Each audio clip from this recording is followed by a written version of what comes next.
Jesus Christ, His Son. परमेश्वर ने अपने बेटे यीशु मसीह के द्वारा मसीह में सभी चीजें बड़ी उदारता से हमें दी हैं। We are grateful to Thee, Lord, for the privilege. हे प्रभु, हम आपके आभारी हैं कि आप कलवरी क्रूस पर यीशु मसीह के सर्वोत्तम बलिदान के द्वारा सभी तरह के सुअवसर उपलब्ध करा दिए हैं, जिसके अंतर्गत हम फिर से आपके साथ सहभागिता और आपके अनुग्रह से जुड़े हैं। और ये भी शांति हमारे पास है कि पवित्र शास्त्र में यूं लिखा है, यदि तुम मुझ में और मेरा वचन तुम में बना रहे तो जो तुम मांगो वो तुम्हारे लिए हो जाएगा। इसके लिए हम आपके आभारी हैं और आपसे प्रार्थना करते हैं कि आप हमें इस पर पूरे हृदय से विश्वास करने की सामर्थ्य दें।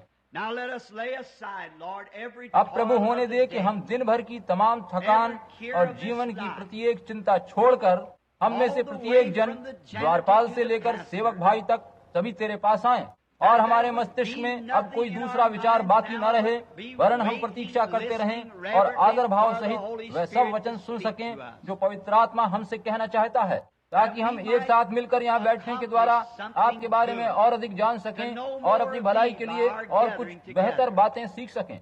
क्योंकि प्रभु ये सच है कि इसी कारण इस गर्मी के मौसम में हम यहाँ जमा हुए हैं।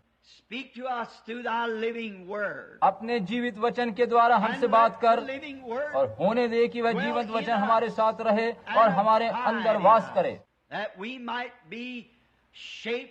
ताकि हम शक्ल और सूरत में इस दुनिया की तरह से नहीं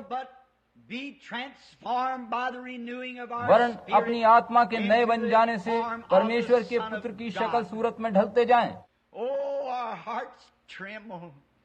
ओह, ये जानकर हमारे दिल धड़कने लगते हैं और हमारे प्राण आनंद मग्न हो जाते हैं जब हम सोचते हैं और जान जाते हैं कि हम परमेश्वर के बेटे बेटियां बन सकते हैं।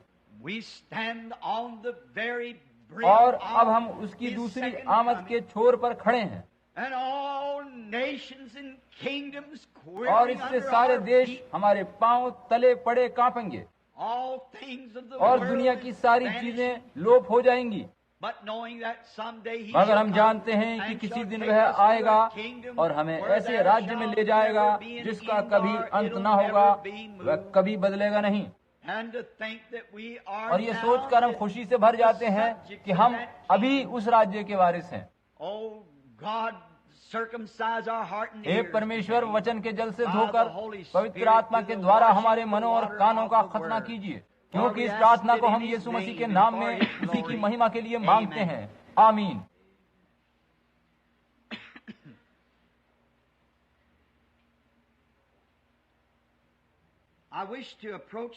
मैं एक विषय को आज प्रात बोलने के लिए चुनना चाहता हूँ। अगर आज यहाँ चंगाई सभा का आयोजन भी होता तो मैं किसी अन्य विषय पर बोलने वाला था, मगर हमने सूचित किया था कि प्रार्थना कार्ड 8 बजे से 8:30 बजे या 9 बजे तक बांटे जाएंगे। और थोड़ी देर पहले बिली ने घर आकर बताया कि कोई भी प्रार्थना कार्ड नहीं बांटे गए, क्योंकि मुश्किल से वहाँ एक आध व्यक्ति ही चंगाई प्रार्थना हेतु आया है। अतः मैंने इस विषय को आज के लिए चुना ताकि कलीसिया की कमी घटी दूर हो सके। मैं जिस विषय पर बोलना चाहता हूँ वो है दुनिया के द्वारा छली गई या धोखा खाई हुई एक कलीसिया या चर्च।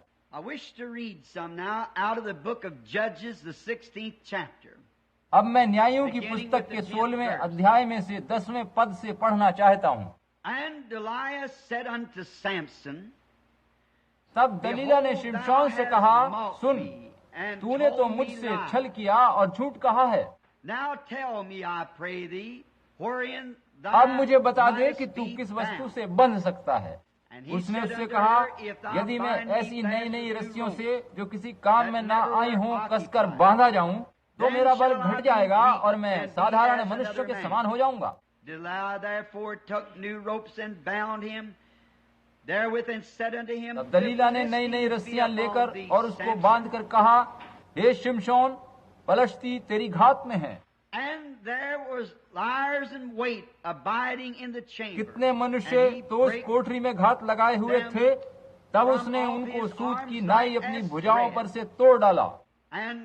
Delilah said तब unto दलीला ने Samson, शिमशोन से कहा, hitherto तू thou अब hast तक मुझसे mocked छल me, करता और and झूठ told me बोलता आया है, lies. Tell me where thou mightest अब मुझे be बता दे found. कि तू काहे And से he said बंध unto सकता her, है। If उसने कहा, thou यदि तू leavest मेरे 7 सिर की सातों locks लटें of my ताने में head बुने तो with बंध a web. सकूंगा। And she fastened it तो उसने उसे to the खूंटी से pins जकड़ा। and said unto him, तब The उसने कहा, Philistines हे be on शिमशोन, thee, पलिश्ती Samson. तेरी घात में है। And he awakened out of his sleep, तब वो नींद and से went चौंक कर away उठा with और the खूंटी pins को of the धरन में से beam उखाड़ कर and with उसे the web. ताने समेत ले गया। And she said तब unto him, दलीला ने How उससे canst कहा, thou तेरा say I मन तो love मुझसे thee? नहीं लगा, When फिर in तू thine क्यों heart कहता है कि is मैं not तुझसे with प्रीति me? रखता हूँ। Thou hast mocked me these 3 times, and hast told me, तूने ये तीनों बार मुझसे छल किया और मुझे नहीं बताया कि तेरे बड़े बल का भेद क्या है। And it came to pass, when she had pressed him daily with her words and urged him, तो जब उसने हर दिन बातें करते करते उसको तंग किया और यहाँ तक हट किया कि उसकी नाक में दम आ गया, and he told her all his heart and said unto her, There has not come a razor up on तब my उसने head. अपने मन का सारा भेद खोलकर उससे कहा, मेरे सर पर छुरा कभी नहीं फिरा, क्योंकि मैं माँ के पेट ही से परमेश्वर का नजीर हूँ। If I be shaven, then my strength will go from me, यदि मैं and मूड़ा I shall जाऊं तो become मेरा बल weak इतना and घट be जाएगा like कि मैं another साधारण man. मनुष्य सा हो जाऊंगा। And when Delilah saw that he had told her all his heart, ये देखकर कि उसने अपने मन का सारा भेद मुझसे कह दिया है, दलीला ने फलिश्तियों के सरदारों के पास कहला भेजा कि अब की बार फिर आओ, क्योंकि उसने अपने मन का सब भेद मुझे बता दिया है। And the lords of the Philistine came up unto her and sought money. तब फलिश्तियों के सरदार हाथ में रुपया लिए हुए उसके पास गए। And she made him sleep upon her knees. तब उसने And she उसको called अपने for a घुटनों पर man, सुला and he रखा called और एक him मनुष्य to बुलवाकर shave off the उसके 7 सिर locks की of his सातों head, लटें मुंडवा डाली and began to afflict him, and his और वह strength उसको दबाने went लगी from और him. वह निर्बल हो गया। And she said, The तब उसने Philistines कहा, be upon thee, hey Samson. शिमशोन, And he फलिश्ती awoke out तेरी of his घात sleep में and है। said, तब I वो will चौंक go कर out सोचने as लगा other कि मैं time, पहले की तरह before बाहर I जाकर shake झटकूंगा। myself. And he wist not that the Lord had वह तो न departed जानता था from कि him. यहोवा उसके पास से चला गया है।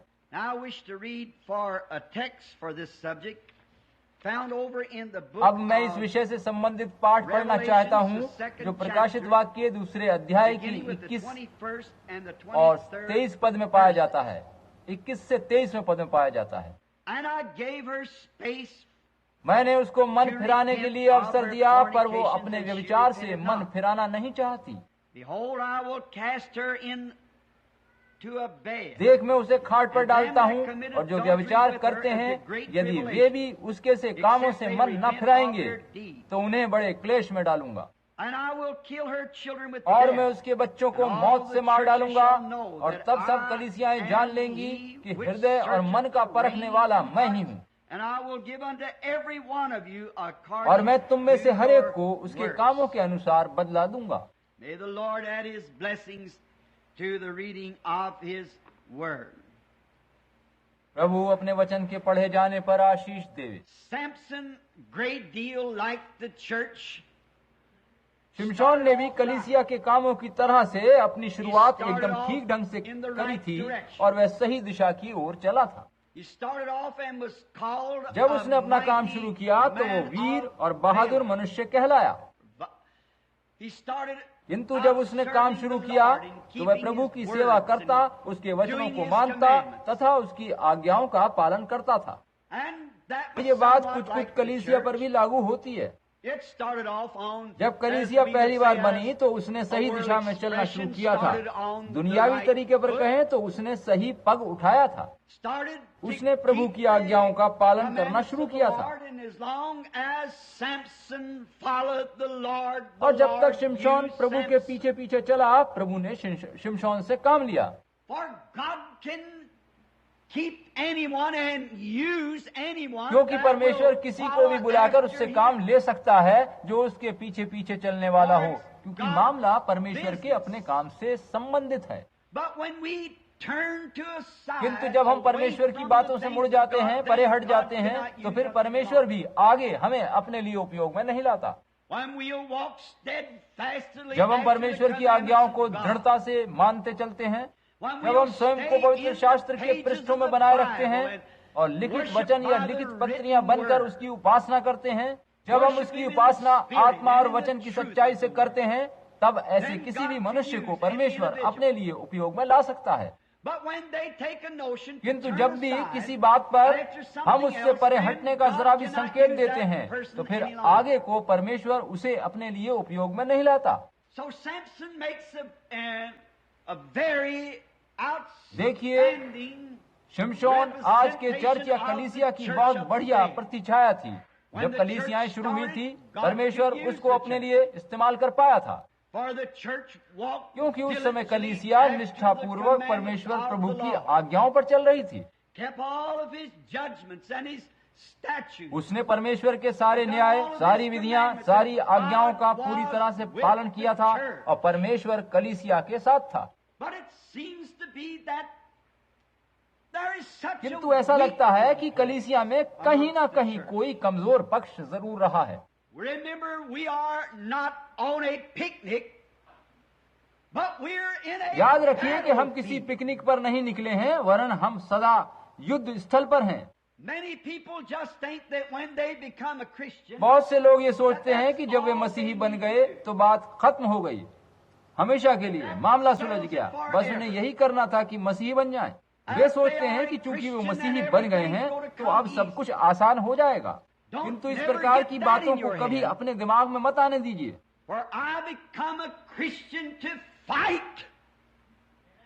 क्योंकि मैं एक लड़ाई लड़ने के लिए मसीही बना हूँ, विश्वास की लड़ाई लड़ने के लिए। मैं मसीही इसलिए बना ताकि लड़ने वाले सिपाहियों की कतार में खड़ा हो सकूं। We are Christian soldiers, and we've got to be trained. हम मसीही सिपाही हैं और हमें दुश्मन के सारे तौर तरीकों, साधनों के बारे में जानना है और उससे लड़ने की शिक्षा प्राप्त करनी है।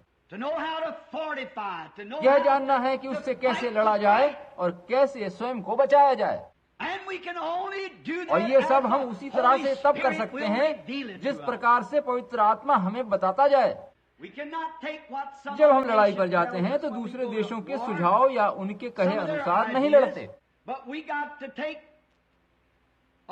वरन हमें अपने ही ढंग और सोच पर, जैसा कि पवित्र आत्मा हमें निर्देशित करे, वह लड़ाई लड़नी होती है।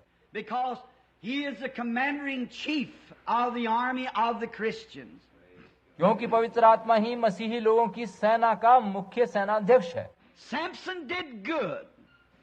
He was a great man. शिमशोन एक बड़ी सामर्थ्य से भरा मनुष्य था और उसने बड़ा अच्छा काम किया था, जब तक कि उसने इधर उधर, बल्कि हम कहेंगे कि जब तक कि उसके पर निकलने शुरू नहीं हुए थे, Until he began to get off of his own जब तक कि वो अपने लिए निश्चित सीमा क्षेत्र से बाहर नहीं गया था।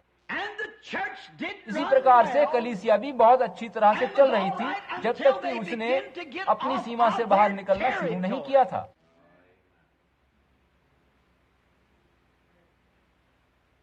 Samson began to flirt,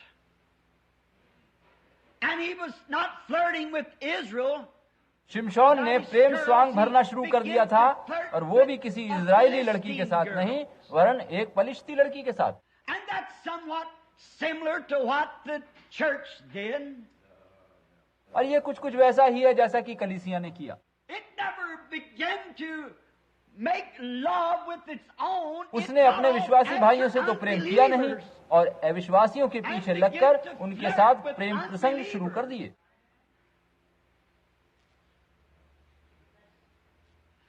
That's where we made our great and one of the greatest mistakes.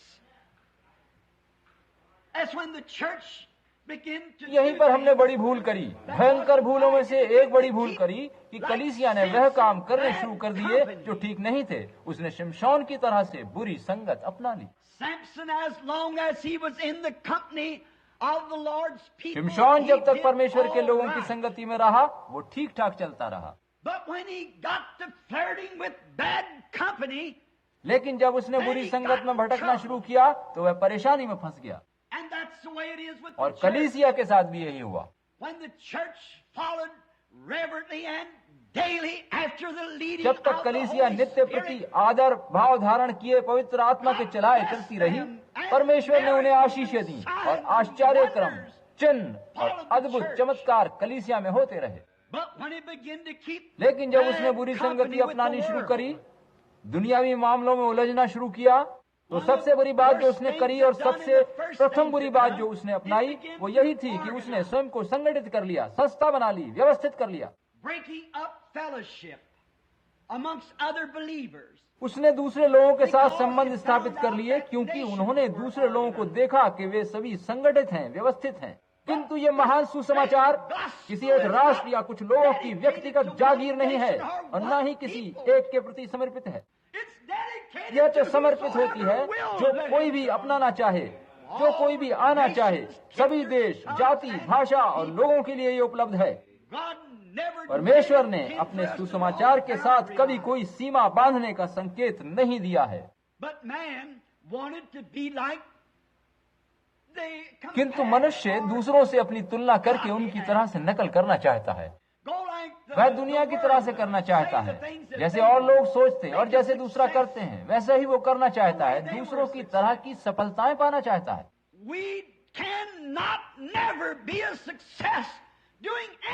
हम दुनिया की तरह के काम करके कभी भी अपने लिए सफलता नहीं पा सकते। हमें सफलता तभी मिलेगी जब हम परमेश्वर की विधियों को मानेंगे और उसके तरीके से काम करेंगे। दुनिया के नमूने पर चलकर हम कामयाबी हासिल नहीं कर सकते। अगर दूरदर्शन के द्वारा सिगरेट निर्माताओं को अपने व्यापार में सफलता मिली है और बियर और विस्की वालों ने कामयाबी की भीड़ दूरदर्शन के सहयोग से जुटाई है, तो यह कोई इस बात का चिन्ह नहीं है कि कलीसिया की सफलता भी दूरदर्शन से मिलेगी। कलीसिया की सफलता सुसमाचार प्रचार करने, परमेश्वर की सामर्थ्य से वचन को सुनाने और पवित्र आत्मा को जीवन प्रकट करने में छिपी है। हम ये नहीं कह सकते कि क्योंकि सिगरेट कंपनी के लिए दूरदर्शन ने वगैरह वगैरह सफलता पाई या कंपनियों के लिए लाभदायक हुआ तो हमारे लिए भी वो लाभदायक होगा। हमारे पास पवित्र शास्त्र में ऐसा कुछ नहीं लिखा है कि हम अपनी तुलना उन लोगों से करने की कोशिश करें। और जब तक हम ऐसा करते रहेंगे तो चाहे हम अपनी कलीसिया की सदस्य संख्या बढ़ा लें, मगर परमेश्वर ने हमें ऐसा करने के लिए नियुक्त नहीं किया था। हम सोचते हैं कि बड़ी महान संस्थाएं या डिनोमिनेशंस बनाना, रंग बिरंगे आयोजन, आकाश की ऊंची विचारिक उड़ाने ही वास्तविक सफलताएं हैं। आत्मिक रीत से कहूं तो हम नित्य प्रति मृत होते हैं। अगर हम आज सुबह 1 करोड़ जन भी साथ खड़े हों और हमारे साथ पवित्र आत्मा न हो तो मात्र 10 ऐसे व्यक्ति जिनमें पवित्र आत्मा हो वो अधिक सामर्थी होंगे। हम अपनी तुलना दुनिया से नहीं कर सकते। और देखिए कि सबसे पहली बुरी बात यह हुई कि कलीसिया ने स्वयं को संगठित कर संस्थागत गिरजों बना लिए, गिरजों का रूप धर लिया। सबसे पहली संगठित संस्थागत कलीसिया रोमन कैथोलिक चर्च था, फिर लूथरन चर्च बना। जब कलीसिया ने खुद को रोमन कैथोलिक चर्च की संस्था में ढाला तो एक दिन वहां ये पुकार हुई कि शिमशोन, पलश्ती तेरी घात में है। और शिमशोन कैथोलिक गिरजे रूपी रस्सियों के बंधनों को तोड़कर बाहर आया। फिर उसके बाद मार्टिन लूथर आया और बाद में फिर से एक और नामधारी गिरजा संगठित हो गया। तब दलीला की तरह उन्होंने कलीसिया को फिर एक और नए बंधन में बांध लिया और गिरजे में ऐसे लोगों के स्थान पर जो परमेश्वर के चुने जन थे, जिन्हें पवित्र आत्मा की बुलाहट मिली थी, जो चाहे कह ना जानते हो मगर जो कि मसीह को जानते थे, उनकी जगह पर गिरजों में फैशन परस्त, शौकीन, राजनीतिक रीति पर भाषण देने वाले नियुक्त कर दिए गए। और तब गिरजों को अपने उन लोगों को, प्रचारकों को आचार्य और डॉक्टर्स की पदवी देनी पड़ी और तब प्रचारकों को दिव्य आचार्य या डॉक्टर ऑफ डिविनिटी की पदवी लेना जरूरी हो गया। यह एक और बंधन था जिससे कलीसिया को बांधा गया। मनुष्यों को तब धार्मिक संस्थानों में जाकर धर्म की शिक्षा लेनी पड़ती थी और प्रत्येक धर्म शिक्षा संस्थान अच्छे से अच्छा विद्यार्थी या शिक्षार्थी उपलब्ध कराने की होड़ में जुट गया ताकि उनका गिरजा ये डींग मार सके कि हमारा पादरी तो दिव्य पंडित है। और उन्होंने क्या किया? एक ने दूसरे से बढ़कर ज्ञान प्राप्त करना चाहा। इस सब का परमेश्वर की दृष्टि में कुछ भी अर्थ नहीं है। ये बेमतलब की बातें हैं। और यह कोई जरूरी नहीं है कि कोई मनुष्य अपना दुनियावी ज्ञान प्राप्त करे और परमेश्वर को उससे प्रसन्न कर सके। परमेश्वर की दृष्टि में यह व्यभिचार है। पवित्र शास्त्र बताता है कि आप दुनियावी ज्ञान, अभिलाषाओं, इच्छाओं के द्वारा परमेश्वर को प्रसन्न नहीं कर सकते, क्योंकि यह सब करना परमेश्वर के प्रति शत्रुता करना है। परमेश्वर इसको बर्दाश्त नहीं कर सकता। और सभी ने समस्त ज्ञान प्राप्त करने की कोशिश करी। वे जानते थे कि उन्हें प्रवचन में कौन कौन से शब्द कहने हैं, और इस प्रकार उनका संदेश एक राजनीतिक भाषण बन जाता है, बजाय पवित्र आत्मा के द्वारा दिया गया सामर्थ भरा वो सुसमाचार जो लोगों के दिलों में उतरकर पाप को उजागर करे।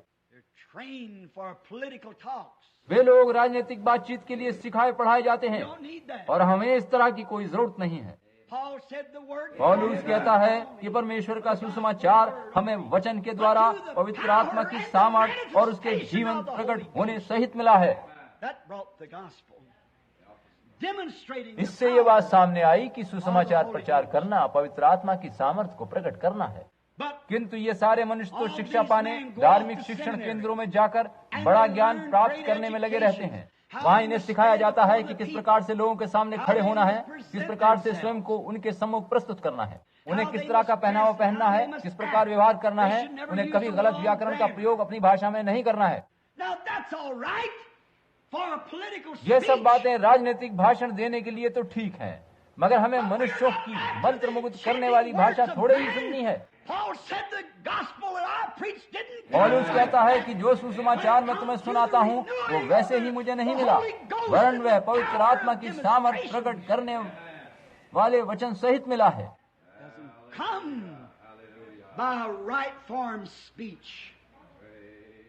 वह पहले से तैयार करा गया भाषण नहीं है कि तुम्हारा भरोसा किसी मनुष्य की बुद्धिमत्ता पर जम जाए, वरन ये सुसमाचार जीवते मसीह की सामर्थ को प्रकट करने वाला है। असली सुसमाचार इसे ही कहते हैं कि मसीह को उसकी जी उठने की सामर्थ सहित जानना। प्रत्येक नामधारी गिरजे वाला यही सोचने की चेष्टा करता है कि वे दूसरों से अधिक बुद्धिमान है। मेथोडिस्ट वाले कहेंगे हमारे पास सर्वाधिक तेज बुद्धि वाले हैं। बैप्टिस्ट, चर्च ऑफ क्राइस्ट और बाकी सभी भी यही कहेंगे कि हमारे यहाँ सबसे अच्छे तीक्ष्ण बुद्धि वाले सदस्य हैं। वे कहेंगे हम मामूली लोगों को बाहर वचन सुनाने नहीं भेजते या सुसमाचार सुनाने नहीं देते, मगर वे लोगों को खुद चुनते हैं। एक परमेश्वर दया कर लोगों को वो खुद चुनते हैं। जो लोग उनके बनाए किसी खास सिद्धांत को मानते हैं उसे ही वे अपने गिरजों में रखते हैं। परमेश्वर ऐसे लोगों को किसी भी रीति से छू भी नहीं सकता, वो उनसे दूर रहता है। मैं चाहता हूँ कि कोई ऐसा जन मुझे वचन सुनाए जिसे पवित्र आत्मा ने चुना हो। किसी मनुष्य या संस्था ने नहीं, वरन परमेश्वर ने जिसे खड़ा किया हो, पवित्र आत्मा ने जिसे बुलाया हो। सारा ज्ञान कहते हैं ओ हम सब कुछ जानते हैं, और उनमें से कुछ तो पवित्र आत्मा का पहला अक्षर भी नहीं जानते, वे उसका इनकार करते हैं। इससे मुझे 10 वर्ष पहले कैलिफोर्निया में पढ़ी एक छोटी सी किताब की याद आ रही है। मैंने उसे एक पुरानी पुस्तकों की दुकान से खरीदा था। लेखक का नाम मैं भूल गया हूँ। यह एक छोटी सी 10 सेंट मूल्य की पुस्तक थी जिसमें हास्य और चतुराई की बाल कथाएं थीं, मगर फिर भी बहुत समझदारी की बातों से भरी थी। किंतु इसमें मुझे कुछ ऐसी बातों का आभास मिला मानो परमेश्वर मुझसे बात कर रहा हो। उसमें एक छोटी कथा इस प्रकार से दी गई थी।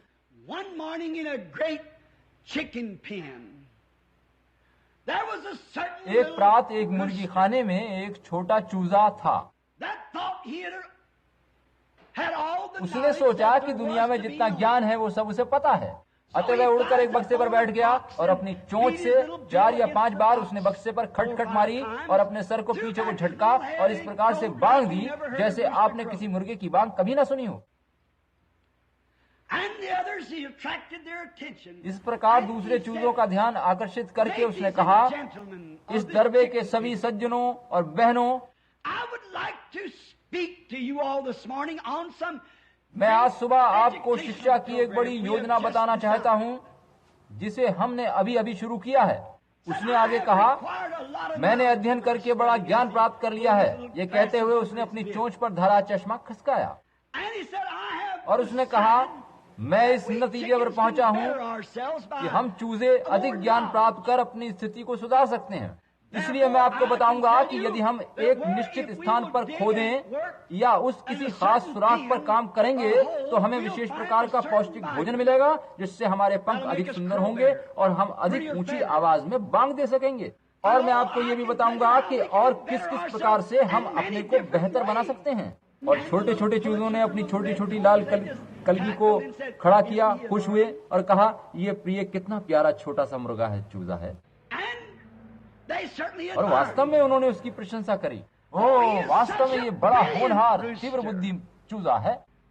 इससे मुझे यहाँ की धार्मिक शिक्षण संस्थाओं के शिक्षित प्रचारकों की याद आ रही है। वे भी ऐसा ही कहते हैं कि कितना होशियार मनुष्य है। अब हमें और चूजों की बातें सुनने की जरूरत नहीं है, हमें अब इसी के पीछे पीछे चलना चाहिए। इससे पहले कि छोटे मुर्गे का भाषण समाप्त होता, एक दूसरा छोटा चूजा जिसके पंख आदि उतने चमकदार नहीं थे आया और वो दरबे के अंदर से अन्य चूजों के मध्य से दौड़ता हुआ आया और उसने कहा, लड़कों, एक मिनट रुको, मैंने अभी अभी रेडियो पर ताजा समाचार सुना है। चूजों का मूल्य 1 पाउंड वजन पर 4 सेंट बढ़ गया है और कल हम सभी ज़िबा होने वाले हैं। आपका ज्ञान आपकी क्या भलाई करेगा? भाइयों, वह सब जो ज्ञान हम प्राप्त कर सकते हैं उससे हमारा क्या भला होगा? हमारा अस्तित्व 6 फुट ऊंची धूल ही तो है। प्रति क्षण 1-1 इंच करके हम मर रहे हैं। हमारे ज्ञान का अर्थ शून्य है। हम तो परमेश्वर को जानना चाहते हैं, मगर लोग दुनियावी ज्ञान पाना चाहते हैं। जैसा कि कुछ समय पहले एक छोटी कनेरी चिड़िया के बारे में मैंने आपको बताया था, जो ये सोचती थी कि वो सभी कुछ जानती है जो जानना जरूरी है। उसने सोचा कि वो मानव जाति के बारे में इतना कुछ जान गई है कि उसे वह सब बाकी कनेरी चिड़ियों को बता देना चाहिए। अतः वह अपने पिंजड़े से बाहर आई और उसने मानव जाति के बारे में बताना शुरू किया ताकि पता चले कि उसे उनका कितना ज्ञान है। सहसा एक प्राध्यापक वहां आए और अत्यंत सुसंस्कृत भाषा में उससे बात करने लगे और उस छोटी चिड़िया ने अपनी पलकें झपकाई और गर्दन झटकी। अब देखिए कि उसकी आंखें उस प्राध्यापक को देख रही थी, उसके कान थे, वह उनकी बात सुन भी रही थी, मगर वास्तव में उसे कुछ पता नहीं चल पा रहा था कि वे क्या कह रहे हैं। क्यों? क्योंकि उसके पास एक कनेरी चिड़िया वाली बुद्धि थी। उसके पास चिड़िया वाली बुद्धि और समझ थी, बस। उसके पास मनुष्य जैसी बुद्धि नहीं थी और वह मनुष्य की तरह से नहीं सोच सकती थी। और इसी तरह ना ही एक मनुष्य परमेश्वर की तरह से सोच सकता है। आप मनुष्य मात्र हैं और सारा दुनियावी ज्ञान एक कनेरी चिड़िया के ज्ञान से अधिक नहीं है। जो कुछ आप यहाँ से प्राप्त करते हैं उसी से आपको चोट पहुंचती है। आप में मसीह की बुद्धि होना जरूरी है। लोग जाकर इन नए नामधारी गिरजों और संस्थाओं में शामिल होते हैं और नया जन्म लेने के स्थान पर मात्र हाथ मिलाकर उनके सदस्य बनते हैं। इसका कारण यही है कि वे नए जन्म की बात को छोड़ देना चाहते हैं। वे नया जन्म लेना नहीं चाहते और उन्हें पता है कि पवित्र शास्त्र में यही सिखाया बताया गया है, इसीलिए वे इसके बदले कुछ और विकल्प बनाना चाहते हैं। और इसी तरह से पेंतिकोस्टल लोग भी उन्हीं की तरह से बुरे हैं जो नए जन्म का कुछ विकल्प बनाने की कोशिश कर रहे हैं। वे इसमें काट छांट करना चाहते हैं, आसान और छोटा बनाना चाहते हैं। वे कहते हैं कि हम हाथ मिलाकर सदस्यता ग्रहण कर लेंगे और छींटे का बपतिस्मा चलेगा, या इसी तरह से कुछ और बातें कहते हैं। वे नया जन्म पाने से डरते हैं। कभी कभी मैं सोचता हूँ कि ब्रैनम टैबरनेकल नए जन्म से डरने लगा है। अब हम सभी जानते हैं कि जन्म चाहे वो कहीं पर भी हो, किसी का भी हो, मैं परवाह नहीं करता, मगर वह होता गड़बड़ी और गंदगी के साथ ही है। चाहे एक बच्चा पत्तियों या ढाल के बिस्तर पर या सख्त फर्श पर या अस्पताल के सजे संवरे गुलाबी कमरे में जन्म ले, फिर भी वो गड़बड़ी, गंदगी, घेल फेल तो मचाएगा ही। चाहे बछड़ा हो या कुछ भी हो, जिसका भी हो, जन्म तो गंदगी से भरा ही होता है। और ये नया जन्म भी उससे कम नहीं है, मगर लोग बड़े छुई बुई बन गए हैं।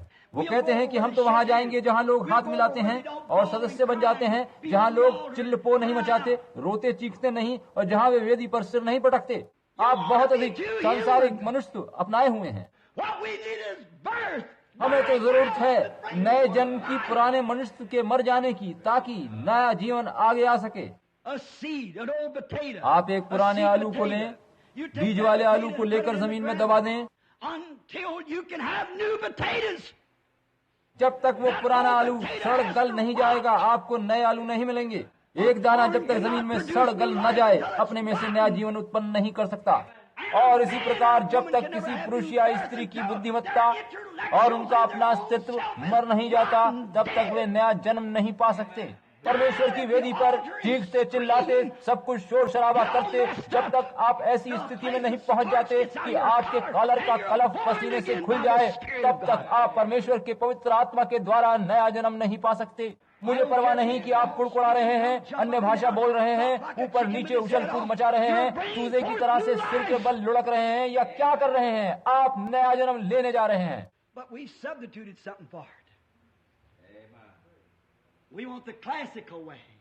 लेकिन हमने इसकी जगह कुछ दूसरा ढंग अपना लिया है। हम शानदार तरीके चाहते हैं। वास्तव में यही बात है। उस दिन शुक्रवार को मैं और मेरी पत्नी बाजार जा रहे थे। मेरा मतलब इस बात को बार बार कहना नहीं है, किंतु जब हम सड़क पर से गुजर रहे थे तो मुझे अपना सिर कभी इधर कभी उधर घुमाना पड़ा, क्योंकि वहाँ नग्न औरतें थीं। जब मैं अंधा हो गया था तो मैंने परमेश्वर से वादा किया था कि यदि वो मेरी आंखें चंगी कर देगा तो मैं हमेशा इनसे सही चीजें देखा करूंगा। और मैंने अपनी कार में एक छोटी सलीब लटका रखी है।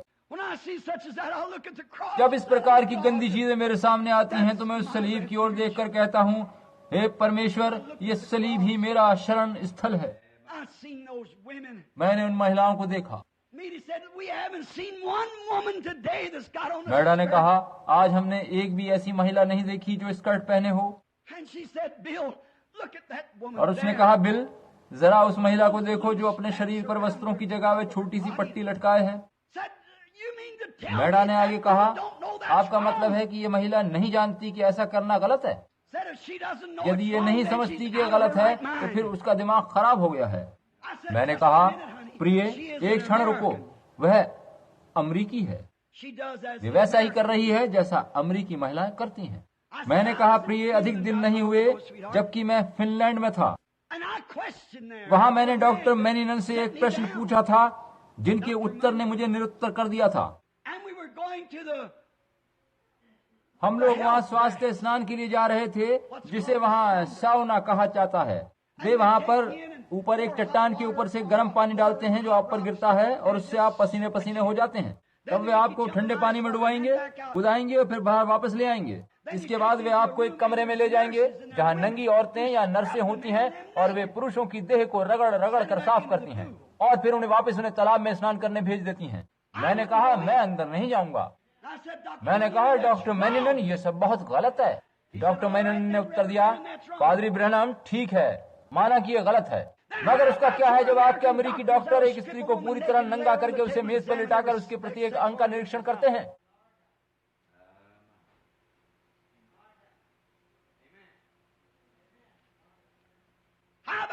और अस्पतालों में आपकी नर्सों की क्या हालत है? मैंने कहा, भाई मैनन, मुझे क्षमा करें, आप ठीक कह रहे हैं। ये सब क्या है? ये रीति रिवाज है।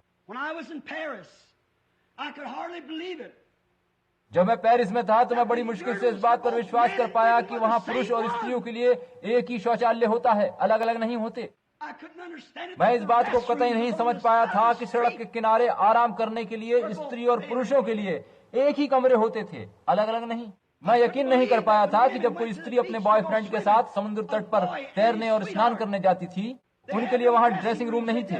वे अपने सभी वस्त्र अंतिम वस्त्र तक उतार कर, पीठ पे फेर कर, एक छोटी सी पट्टी बांध कर तैरते रहते थे। अजीब है, पर ऐसा है। लोग उन पर कोई ध्यान नहीं देते। ये साधारण सी बात है और फ्रांस का रिवाज है। अफ्रीका में स्त्री पुरुष बूढ़े जवान बिना कोई भी वस्त्र पहने मैदानों में घूमते फिरते हैं। वे जानते तक नहीं कि आराम कक्ष क्या होते हैं। वहाँ वे कभी किसी से कुछ भी पर्दा नहीं करते। they don't know the difference. ये वस्त्र पहनने या ना पहनने में कोई अंतर होता है। But it's customs of nations. देशों के अपने अपने रीति रिवाज हैं। मैंने कहा मगर प्रिय, हम भिन्न हैं, हम एक दूसरे देश के वासी हैं। We are pilgrims and strangers here. हम तो यहाँ अजनबी और यात्री हैं, तभी तो हमें ये सब इतना गलत दिखाई देता है। क्योंकि पवित्र शास्त्र बताता है कि जो ऐसा सोचते हैं और मानते हैं वे यही प्रकट करते हैं कि वे यहाँ अजनबी और यात्री हैं और वे एक नए नगर की खोज में हैं। A man or woman in Italy, in France, in Africa, Italy, France, Africa या किसी भी देश की महिलाएं या पुरुष जो पवित्र आत्मा के द्वारा नया जन्म पा चुके हैं, उस तरह की हरकतें नहीं करते। वे उस तरह के वस्त्र भी नहीं पहनते हैं। they won't act like that. वे उनकी तरह से व्यवहार नहीं करते हैं, क्योंकि वे दूसरे देश के वासी हैं, जिसको बनाने वाला और उस पर राज्य करने वाला स्वयं परमेश्वर है। We're from heaven. हम स्वर्ग के वासी हैं। आपके अंदर जो आत्मा होती है वही आपके जीवन को निर्देशित करती है। यदि आप अमरीकी हैं तो वैसा ही करेंगे जैसा अमरीकी लोग करते हैं। If you are French, यदि you आप do as फ्रांसीसी French हैं do. तो आप उन फ्रांसीसी लोगों की तरह करेंगे और दूसरों की आलोचना करेंगे।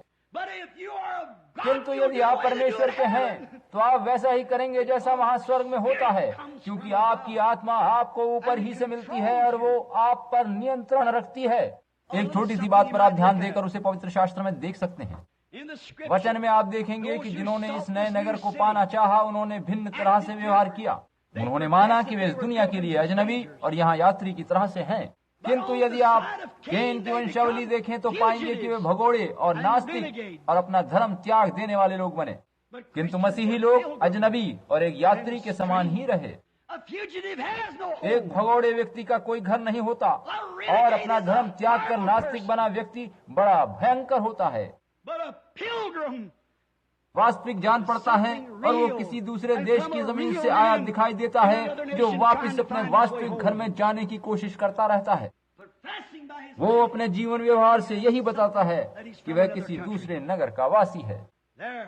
उसका एक कारण है। But yet those people किंतु who फिर भी do जो लोग वैसा करते और उसकी तरह की चीजें पहनते हैं, मैं आपको बताता हूँ कि दक्षिणी अफ्रीका में मैंने 30,000 लोगों को अपनी सभा में देखा जो कि विशुद्ध नास्तिक पूजा पाठ करने वाले पूरे नगन और एक आदिवासी थे। 16, 18, उनमें 20 16, 18, 20 वर्षीय लड़के लड़कियां थे जिनके शरीर पर वस्त्र का एक टुकड़ा तक न था। वे वहाँ खड़े थे, उनके चेहरों पर मिट्टी पुती थी और रंगे हुए चेहरे थे। उनकी नाक के नथुने में हड्डियां और कानों में लकड़ियों के टुकड़े झूल रहे थे cross human bones or और उनके सिर के बालों में हड्डियां खोसी गई थीं। animals' teeth. जानवरों के दांत उनके शरीर में जगह जगह लटके हुए थे। वे इस प्रकार से नंगे थे जैसे अपने जन्म के समय और इस नंगेपन से पूरी तरह अनजान थे। किंतु जब उन्होंने मसीह को ग्रहण किया और मुंह के बल गिर गए और पवित्र आत्मा पाया, खड़े होकर उन्होंने अपने हाथों से अपने शरीर को ढांपा और शर्मिंदगी अनुभव करी और फिर वहाँ वस्त्र उन्हें मिले जो उन्होंने पहन लिए। Why? They become pilgrims and strangers to this world. वे इस दुनिया के लिए यात्री और अजनबी बन चुके थे। Hallelujah. They were away from him. वे दुनियादारी से दूर हट चुके थे। जी हाँ। और आज लोग अपने आप को मसीह कहते हैं। वे विभिन्न नामधारी गिरजों के सदस्य हैं। वे सच्चाई से परे हटकर भी कहते हैं कि हम मेथोडिस्ट हैं, हम बैप्टिस्ट हैं, हम पेंतीकोस्टल हैं, हम सेवेंथ डे एडवेंटिस्ट हैं, हम ये हैं, वह हैं, कुछ और हैं। इससे जरा भी कुछ मतलब नहीं है। आपकी आत्मा और जीवन जो आपके अंदर है वही आपको प्रेरित करता और बताता है कि आप क्या हैं। Jesus यीशु ने said, कहा था "By कि उनके their फलों fruit से you तुम shall उन्हें know पहचान लोगे। The church has आज become कलीसिया like Israel इज़राइल की first. तरह से हो गई है। परमेश्वर उनका राजा था, मगर उन्होंने देखा कि सभी पूजा पाठ करने वाले देशों के पास अपना अपना राजा था। And they seen the heathen जब उन्होंने nations देखा having कि kings. दूसरे पूजा पाठ करने वाले देशों के पास अपना अपना राजा है, तो उन्होंने उनकी नकल करनी चाहिए और अपने लिए एक राजा चुन लिया। And as they did it, और जो ही उन्होंने ऐसा किया वो परेशानी में फंस गए। gradually धीरे धीरे परेशानी और कष्ट होता गया। धीरे धीरे दुनियादारी उनके अंदर समाती चली गई और जिसका अंत जाकर आहाब के रूप में हुआ। एक एक करके आने वाले राजा दुनियादारी में धीरे धीरे इतना फंसते चले गए कि वास्तविक जीवन उनके अंदर से गायब हो गया। और जब वास्तविक राजा इस दुनिया में आया तो वे इसको पहचान नहीं पाए। that's the same thing the कलीसिया ने church भी has ऐसा ही done. किया। It's adopted.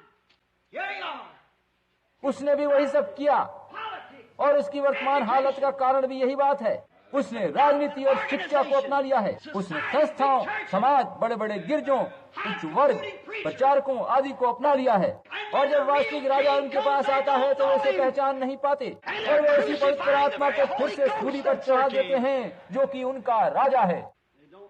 वे उसे नहीं जानते मगर उस पर हंसते हैं, उसका उपहास उड़ाते हैं। जैसे यहूदियों ने अपने मसीहा के साथ किया था वैसे ही ये गिरजे अपने मसीहा के साथ कर रहे हैं। वे नहीं जानते कि वे क्या कर रहे हैं। उनके पास देखने के लिए आत्मिक दृष्टि नहीं है, क्योंकि जो कुछ वे देखते हैं, बड़े बड़े भवन, गिरजों की ऊंची इमारतें, उनसे उनकी दृष्टि इतनी जुड़ चुकी है कि वे आत्मिक बातों की तुलना दुनिया की बातों से करने लगते हैं। हम कभी भी अपनी दुनिया से तुलना करने को प्रेरित नहीं होते। हम तो स्वयं को और अधिक नम्र बनाने को प्रेरित होते रहते हैं। और देखिए, परमेश्वर की दृष्टि में एक की संख्या भी बहुमत होती है। आज जो प्रचारक चंगाई आदि देते हैं उनमें कैसी कैसी प्रतियोगिता या होड़ पाया जाता है। एक कहता है, परमेश्वर आशीष दे, मेरे पास कई हजार लोग हैं, मेरी सभा तो आपकी सभा से बहुत बड़ी है। चाहे हम एक हों या हजारों हों, इससे क्या अंतर पड़ेगा? क्या हम परमेश्वर के प्रति सच्चे हैं? क्या हम उसके वचन के प्रति सच्चे हैं? क्या हम पवित्र आत्मा द्वारा परखे जाने पर खरे उतरते हैं? क्या ये सब बातें हैं? ये बातें खास हैं, ये बातें सच हैं। हम मगर पवित्र शास्त्र की बातों पर समझौते करते हैं। हमारे बहुत से पेंटिकोस्टल लोग पवित्र शास्त्र की बुनियादी बातों पर समझौता किए हैं।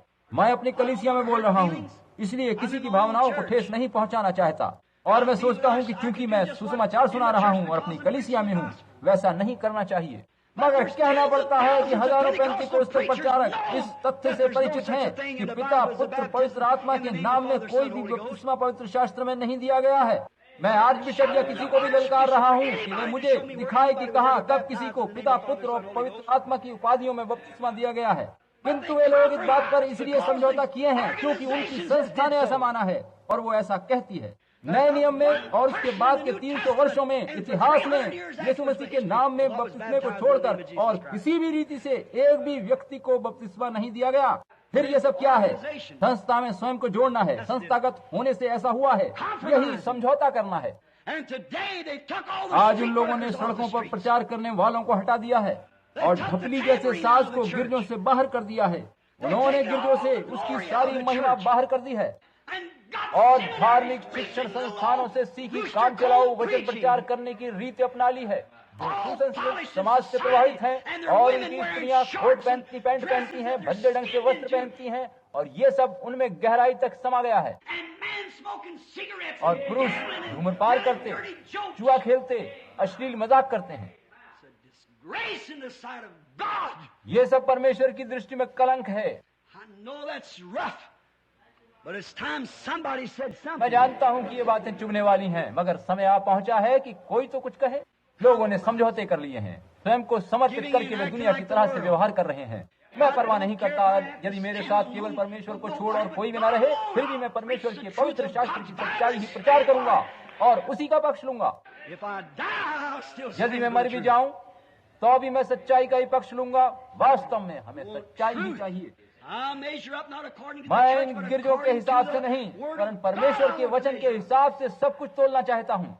किंतु क्या आपने ध्यान दिया कि दलीला को पता था कि शिमशोन के पास एक विशेष बल है और उसे पता नहीं था कि उसका बल कहाँ छुपा है। वो ये नहीं बता सकती थी कि वो बल है क्या, किंतु शिमशोन के पास एक बड़ी शक्ति थी और वह उसका पता लगाना चाहती थी। दलीला अपने सौंदर्य के द्वारा शिमशोन को फांसती रही। वो वासना उत्तेजक वस्त्र पहनती थी और आजकल की किशोर आयु लड़कियों की तरह से उसके सम्मुख इखलाकर चलती थी। और जब आप कुछ विभिन्न प्रकार का व्यवहार करते हैं तो वो वैसा ही होता है मानो दलीला शिमशोन को विवाह के झांसे में फांस रही हो। दुनिया ने ऐसा ही कलीसिया के साथ किया है। उसने पूछा कि तेरा बल कहाँ है अय कलीसिया? यदि हम संगठित हो जाएं, संस्था में नामधारी गिरजों में ढल जाएं, तो हमारा बल घट जाएगा। ये काम कैथोलिक गिरजों ने किया। पलिश्ती तेरे हाथ में है शिमशोन। जब ये कहा गया तो लूथर उभर कर आया और उसने रस्सियों को तोड़ डाला। अगर तुम मुझे अब की बार बांधोगे तो मेरा बल जाता रहेगा। उन्होंने फिर नामधारी गिरजा बना लिया। शिमशोन, पलिश्ती तेरी हाथ में है। क्या हुआ फिर? वेस्ली आया और उसने रस्सियों को तोड़ डाला। तूने मुझे अब तक धोखा ही दिया है। क्या तू नहीं जानता कि मैं तुझसे प्रेम करती हूँ? अपने हृदय का भेद मुझे बता दे। ठीक है, तुम मुझे एक बार फिर दूसरी रस्सियों से बांधो। ठीक है, हम ऐसा ही कर देते हैं। तो क्या है? ये नामों वाले संस्थागत गिरजे या डिनोमिनेशंस की रस्सियां हैं। तुम मुझे स्वतंत्र कर दो ताकि मेरा कोई डिनोमिनेशन न रहे, तब मैं तुम्हें सच्चाई बता दूंगा और तुम मुझे बांध सकोगे। तब इस तरह से पेंतिकोस्तल आए। तेरा बल कहाँ है? शिमशोन, पलस्ती तेरी घात में है। और उसने एक बार फिर से रस्सियों को तोड़ डाला। किंतु अब क्या हुआ? उसने पेंतिकोस्तल लोगों को भी लपक लिया है। उनके पादरी लोग बड़े आदमी और दिव्यता के पंडित बनाकर भेजे जाते हैं। उनके पास भी उतने ही बड़े बड़े धार्मिक शिक्षा और रीति रिवाज सिखाने वाले स्कूल हैं जितने मेथोडिस्ट या बैप्टिस्ट या और किसी के भी पास हैं। आप उनके गिरजों में जाएं और आपको एक भी आमीन नहीं सुन सकते। आप वहाँ लोग इतने ठंडे नजर आएंगे मानो उत्तरी ध्रुव के एस्किमो लोग बैठे हों। इतने ठंडे, इतने साधारण सामान्य से। और अब शिमशोन, पलस्ती तेरी घात में है। अमेरिका, पलस्ती तेरी घात में है। वो एक आत्मा वाली एकता कहाँ है? पेंटेकोस्ट के दिन की एकमत होने वाली स्थिति कहाँ है? आज assembly of God, United church of God और यह वह आदि कितने नामों में पेंटेकोस्टल बढ़ चुका है। प्रत्येक के पास एक दूसरे से भिन्न मत हैं, एक दूसरे से एकदम भिन्न हैं। हम इस प्रकार से टुकड़ों में बढ़ चुके हैं कि अगर एक गिरजा कहीं पर कोई बेदारी की सभा करे तो दूसरे उसमें भाग तक नहीं लेते। अमेरिका साम्यवाद की घात में है। हमारा बल कहाँ है? हमारी महिमा कहाँ है? ये सब क्या है? इसलिए कि हमने मनुष्य की बुद्धि पर परमेश्वर की सामर्थ्य से अधिक विश्वास किया, क्योंकि उन्होंने हमारे प्रचारकों आदि को बहुत शुष्क और रूखा बना दिया और हमें संस्थाओं में संगठित कर दिया है, जिससे हम सभी शुष्क प्रकृति वाले अक्कड़ू लोग बनकर रह गए हैं। और इसीलिए अब गिरजों में आप लोग जय जयकार और स्तुति का कोई शोर सुन नहीं पाते। आप कभी किसी को पश्चाताप करते, रोते नहीं देखते। रोने वालों की कुर्सियां तहखानों में डलवा दी गई हैं। नामदारी कलीसियाओं में अब कुछ महिमा बाकी न रही। अब तो बस हम इतना करते हैं कि पीछे चुपचाप तनकर बैठे रहें, जितना खामोश बैठ सकते हैं। हम स्वतंत्र नहीं हैं, हम बंधनों में जकड़े हुए हैं। शैतान ने आज जीत से परमेश्वर की कलीसिया को आधुनिकता के शैतानी बंधनों में बांध रखा है। वहाँ कोई सामर्थ्य नहीं है, कोई स्वतंत्रता नहीं है। लोग एकदम से शुष्क और ढीले हो गए हैं। परमेश्वर पेंटेकोस्टल लोगों के बीच आकर दिखाता है कि वही परमेश्वर है और अपने जीवित होने के सबूत और चिन्ह उन्हें दिखाता है, मगर ये सब कुछ उन्हें जरा भी हिला नहीं पाता। कोई उत्तेजना नहीं होती। नहीं, ये उन पर कलंक है। मैं सारे देश में घूमता रहता हूँ, परमेश्वर अपना काम करता है, चिन्ह दिखाता है और लोग खामोश बैठे रहते हैं, बस कहते हैं ठीक है, मैं सोचता हूँ ये बात ठीक है, ओ मुझे पता है ऐसा हो सकता है। लोग इन बातों से विचलित नहीं होते, उनमें कोई हलचल नहीं होती, क्योंकि वे लोग दुनिया रूपी दलीला के द्वारा बने हैं। उनके पांव हाथों में बेड़ियां पड़ी हैं। अब तो वो उसे विभिन्न गिरजों के एक राष्ट्र संघ या परिसंघ में बांधने जा रहे हैं। शिमशोन, पलस्ती तेरी घात में है। तू इस बारे में क्या करने जा रहा है? तो हमारे पास बड़े बड़े नामों वाले गिरजे हैं, वास्तव में है। हमारी सदस्य संख्या इतनी बढ़ गई है जितनी पहले कभी नहीं थी। किंतु आत्मा कहाँ है? पवित्र आत्मा कहाँ है? शैतान ने यही सब तो कर दिया है। उसने गिरजे को, कलीसिया को विवाह का निमंत्रण दिया। उसने उसे प्रलोभन दिया है, मेरे पास आओ, मैं तुम्हें एक बड़ा शानदार गिरजा घर बना कर दूंगा यदि तुम ऐसा ऐसा करोगे। यदि तुम उस पागल संत की प्रचारक को भगा दो और देवता के पंडित की उपाधि वाला कोई ऐसा प्रचारक चुन लो जो समझदार हो, तो हम एक बड़ा शानदार चर्च बनाएंगे और दूसरों की तरह बन जाएंगे। आपको तो शर्म आनी चाहिए। इससे तो आपके पास एक ऐसा प्रचारक होना चाहिए जो चाहे फलियों में से काफी बीजना ना जानता हो, मगर पवित्र आत्मा से भरा हो, जो परमेश्वर की सामर्थ्य से परिपूर्ण हो और समझौते न करता हो। किंतु लोग आज कितने ठंडे ढीले और शुष्क हो गए हैं कि जब कोई बेचारा मसीह संत उनके यहाँ जाकर सभा में अन्य अन्य भाषाएं बोलने लगता है या थोड़ा सा भी स्तुति या जय जयकार करता है या कुछ ऐसा सा व्यवहार करता है, तो सारे लोग नरहंसों की तरह से उसे घेर कर देखने लगते हैं। ये क्या था भाई? आश्चर्य है, क्यों किया इसने ऐसा? ये जरूर कोई सन की है जो कहीं से यहाँ पर चला आया है। कोई बेचारा संत गिरजे में जाता है, परमेश्वर के भवन में आकर खुश होकर प्रशंसा करता है, अपने हाथ उठाकर जय जयकार करता है और प्रभु की तारीफ करने लगता है। कोई तो वचन सुनकर बीच में आमीन आमीन चिल्लाता है, तो बाकी सभी लोग मुड़कर उसे देखने लगते हैं कि क्या वह क्या कह रहा है। ये आज के पेंतीकोस्टल लोगों का हाल है। मामला क्या है? आप मेथोडिस्ट और बैप्टिस्टों के नमूने पर चल रहे हैं, वे लोग कैथोलिक नमूने पर चले और कैथोलिक नरक के नमूने पर चला। और सभी मिलकर अंत में नरक की ओर चल रहे हैं। ये बात ठीक है। दलीला ने आज बड़े बड़े गिरजों, बढ़िया शिक्षित सेवकों और उच्च वर्ग के रूप में आपको विवाह प्रस्ताव पेश किया है। वह कहती है अमुक अमुक श्रीमान करोड़पति है, यदि हम उसे अपने गिरजे में ला सकें तो। यदि वो नया जन्म पाया जन नहीं है तो वह उसके लिए अयोग्य गिना जाना चाहिए। मुझे इस बात की परवाह नहीं कि उसके पास करोड़ों डॉलर हैं या 40 कैडिलैक कारें हैं, चाहे उसके पास जो कुछ भी हो। उसे नया जन्म लेना होगा, नए जन्म को पाने के लिए बढ़ना होगा और पवित्र आत्मा के द्वारा नई सृष्टि बनना होगा।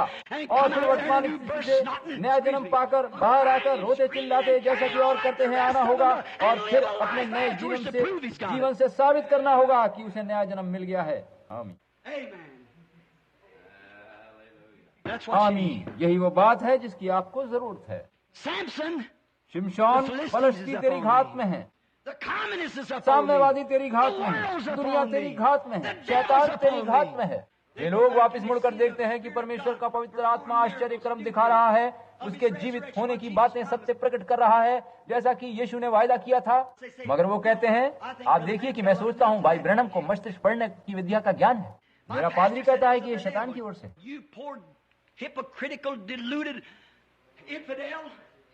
तुम दरिद्र पाखंडी बहकाए हुए नास्तिक सुसंस्कृत लोगों, तुम जो भेड़ों की खाल में भेड़िए हो।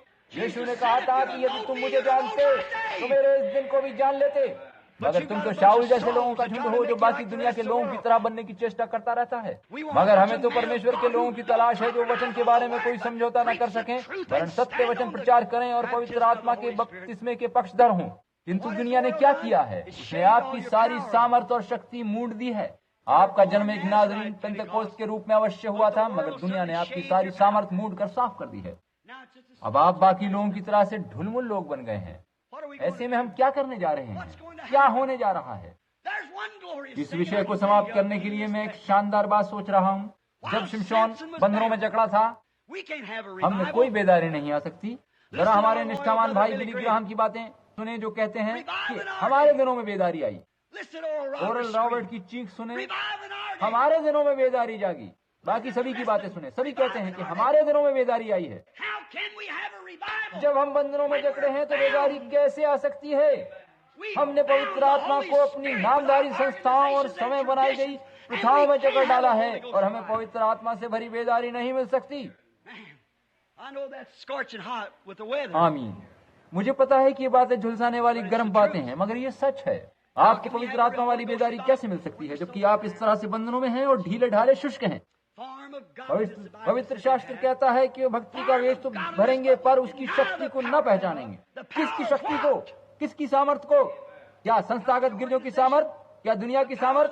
क्या इन नामधारी गिरजों की सामर्थ? नहीं, पवित्र आत्मा की सामर्थ। यही कलीसिया में का गुप्त स्थान है। जब कलीसिया शिक्षित प्रचारकों और बड़े भवन वाले गिरजों और अन्य बढ़िया कही जाने वाली चीजों को अपनाती है बजाय इसके कि पुरानी चाल की पवित्र आत्मा को अपनाए, तो वहाँ फिर से किसी नई मिशन में ढलने लगती है। आमीन। ये सच है। आप पवित्र आत्मा की बेदारी कैसे पा सकते हैं जबकि लोग उसे बुझाते हैं, बांधते हैं और उससे भयभीत होते हैं? यहीं पर सारी परेशानी पैदा होती है।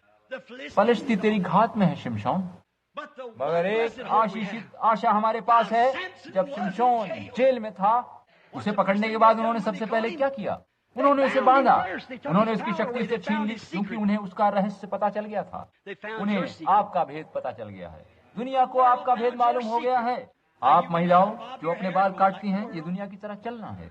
पुरुषों, आप लोग दुनिया की तरह से व्यवहार करते हैं, अश्लील मजाक करते हैं, बाहर जाकर सिगरेटें पीते हैं और पड़ोस की स्त्रियों के साथ घूमते फिरते हैं और इसी तरह के काम करते हैं और अपनी नौकरी बचाने के चक्कर में सामाजिक संबंध बढ़ाने हेतु शराब पीते हैं। इसके बजाय मैं खाली पेट पकड़कर बैठे रहना और किसी धारा में बहता जल पीना, मगर परमेश्वर की दृष्टि में साफ और पवित्र बने रहना पसंद करूंगा बजाय इसके कि नौकरी बनाए रखने के लिए वचन के विरुद्ध समझौते करूं।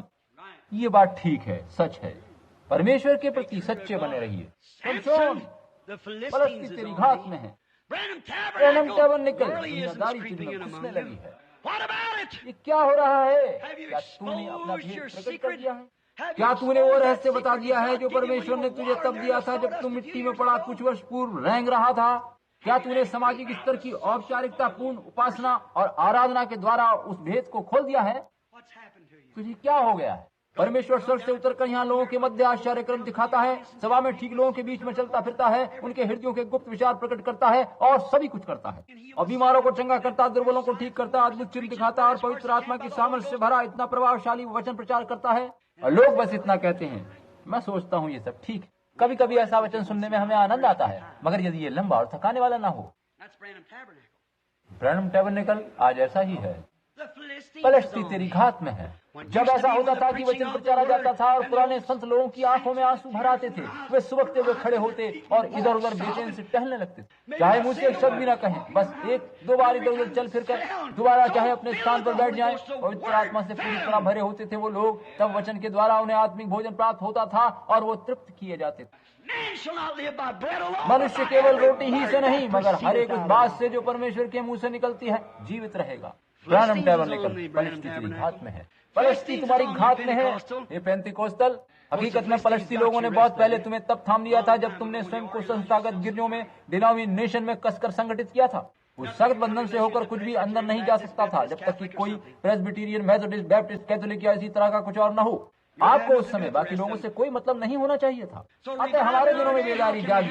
ये कैसे संभव है? हमें बेदारी क्यों करनी सकती है जबकि बेदारी देने वाला इस दुनियावी बातों के द्वारा बांध दिया गया है। आप इस बात को निश्चित तौर से स्वीकार कर लें कि परमेश्वर वहां नहीं आ सकता जहां दुनियादारी है। आप स्वयं को जब दुनिया से जोड़ते हैं तो उसका संबंध आपसे खत्म हो जाता है। जब आप दुनिया की तरह से व्यवहार करने लगते हैं, दुनियादारी की बातों को अपने अंदर आने देते हैं, तो तभी आप समाप्त हो जाते हैं। किंतु जब आप दुनियादारी के प्रत्येक खूंटे को काट कर उससे छूट जाते हैं और परमेश्वर के पास आते हैं, तो परमेश्वर आपको अपने लिए उस समय तक इस्तेमाल करता है जब तक कि आप फिर से इधर उधर भटकने न लगे। अपने इस सुसमाचार को समाप्त करते हुए आज प्रात मेरी समझ में बस एक ही आशा बची है।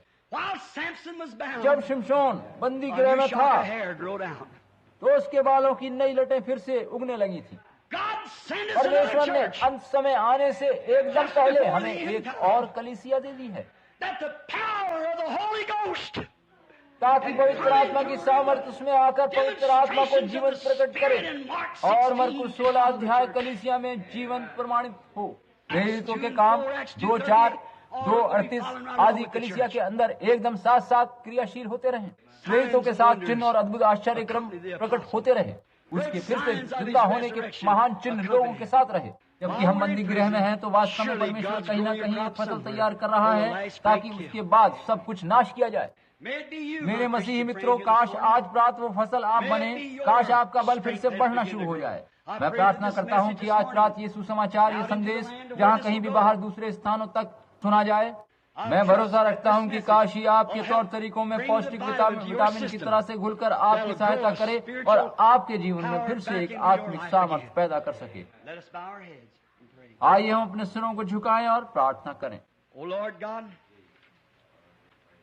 हे प्रभु परमेश्वर, तू जो पृथ्वी और आकाश का रचने वाला, अनंत जीवन का रचयिता और प्रत्येक भला और आत्मिक दान देने वाला है, इन वचनों को लेकर लोगों के हृदय में बो दे और उन्हें अपने जल से सींच। प्रभु, काश लोग इन बातों के बारे में प्रार्थना करें और देख पाएं कि दुनिया ने कलीसिया को विवाह प्रलोभन दे रखा है और अब अंत में उसकी शक्ति का पता कर लिया है, उस भेद को पा लिया है, पता कर लिया है कि वह गुप्त स्थान कौन सा है जहां बल छुपा है और फिर उसे मूंढ दिया है। उसने ऐसे लोगों का सफाया कर दिया है जिन्होंने कभी विजय घोष किया था और जो विजयी थे। लोगों को ये बात और विचार देकर मूडा है कि वे बुधवार की रात प्रार्थना सभा में ना जाएं, घर में बैठे दूरदर्शन कार्यक्रम देखते रहें। उनके हृदयों से खुशी छीन कर परमेश्वर के लिए प्रेम की जगह दुनिया के प्रति प्रेम भर दिया है। उनको और अधिक दुनियावी इच्छाएं दे दी हैं, दुनियावी मनोरंजन की अभिलाषाएं दी हैं, बजाय इसके कि उनमें सुसमाचार प्रचार सुनने की इच्छा हो। आज अगर वचन प्रचार में दुनियावी शोर शराबा न हो, काम चलाऊ शब्द व बातें न हो, चिल्लाहट और ठसके न हो, तो वे पुराने सुसमाचार को सुनना ही नहीं चाहते। ऐसे सुसमाचार को सुनने से मना कर देते हैं जो प्राणों को खुशी के आंसू देता है और दिव्य चंगाई देता है, जिससे कलीसिया में प्रेरितों वाले दान फिर से मिलने लगते हैं। आज के दिनों के मसीहा को, जीवित मसीह को कलीसिया में फिर से ले आता है। जिस प्रकार से इजरायली अपने दुनियावी राजा के बंधनों में इस प्रकार बंधे कि वास्तविक राजा को पहचान ही न पाए और असली बादशाह जब आया तो उसे पहचान न सके, यही हालत आज है। हे प्रभु, महिमा का राजा पवित्र आत्मा के रूप में आया और प्रभु लोग उसे नहीं जानते, उसे पहचानते कैसे हैं। वे इस प्रकार से संस्थागत गिरजों के बंधनों में कसकर जकड़े हुए हैं कि वे ये सब समझते ही नहीं, क्योंकि ये सब उनके गिरजों के द्वारा नहीं आया है। प्रभु, ये शैतान का काम है जो उसने इन लोगों के साथ किया है। काश परमेश्वर के चुने शिमशोन, काश हृदयों के सच्चे लोग जो इच्छुक हैं, रोते चिल्लाते और याचना निवेदन करते हैं, काश वो तेरे इस वचन के साथ टिके रहें जब तक कि नई फसल ना उगाए प्रभु, जब तक सिय्योन में फिर से आनंद ना आ जाए, और जब तक लोगों की एक मंडली ऐसी ना आ जाए जो तुझे पहचान सके, समझ सके, जो कि मसीह और उसकी शक्ति और उसकी सामर्थ्य को पहचान सके, जो दुनिया नहीं जानती और जिसे वे अभी नहीं समझ पा रहे हैं। प्रभु, इस प्रार्थना को स्वीकार कर ताकि लोग ये सच्चाई देख सकें, क्योंकि इसे हम यीशु के नाम से मांगते हैं, आमीन। Oh Lord, send the power just now and baptize everyone. They were in the upper chamber. They were all with one accord when the Holy Ghost descended. That was promised by our Lord. Oh, Lord, send your power just now. Oh, Lord, send your power just now. Oh, Lord, send the power just now and baptize everyone.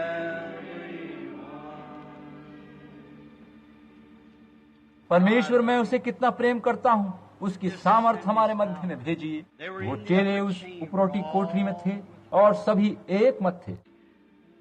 उनमें से सारी दुनियादारी बाहर निकल चुकी थी, वे एकदम खाली कर दिए गए थे।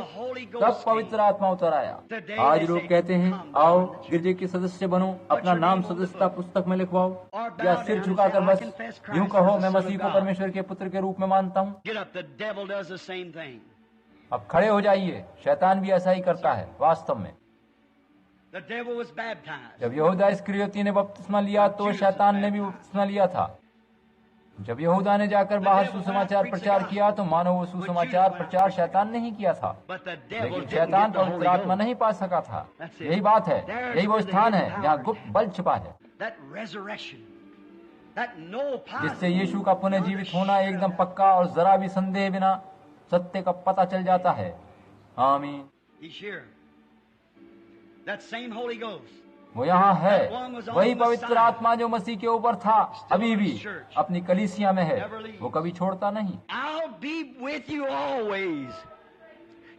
उसने कहा था, मैं दुनिया के अंत तक तुम्हारे साथ, वरन तुम्हारे अंदर होऊंगा। ये काम जो मैं करता हूँ तुम भी करोगे, वरन इससे भी अधिक काम तुम करोगे, क्योंकि मैं अपने पिता के पास जाता हूँ। किंतु दुनिया समझौते करती और कहती है, वे दिन तो बीत गए, ये गुजरे दिनों की बातें हैं। ये वही बात है जो शैतान आपसे चाहता है कि आप इस प्रकार सोचें।